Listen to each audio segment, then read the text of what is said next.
எதிர்நீச்சல் season 2 இன்னும் டெலிகாஸ்டே ஆகல. ஆனா அதுக்குள்ள இவ்வளோ பெரிய செலிப்ரேஷனா, கேக்லாம் வெட்டி செம்மையா கொண்டாடி இருக்காங்களே அப்படின்ற மாதிரி தானே இருக்கு.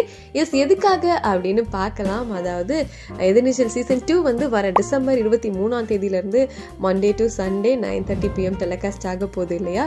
ஸோ என்னன்னா ஷூட்டிங்லாம் பயங்கர பிஸியாக போயிட்டு இருக்குது.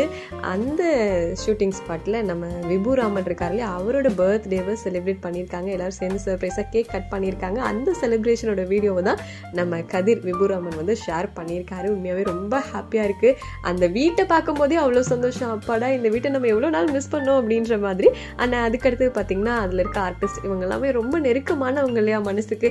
என்ன நம்ம ஜனனியா நடித்த மதுமிதா மட்டும் இல்லை, அவங்கள ரீப்ளேஸ் பண்ணி பார்வதி இருக்காங்க. ஆக்சுவலி ரொம்ப அழகாக சூப்பராக இருக்காங்க அப்படின்னு தான் சொல்லணும். அந்த லுக்கில் பொட்டெல்லாம் வச்சுட்டு சூப்பராக இருக்காங்க.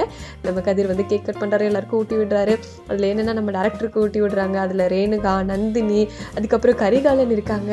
ஆதி குணசேகரனோட ஆடிட்டர் இருப்பார் இல்லையா, அவர் இருக்காரு. தர்ஷன் இருக்காங்க.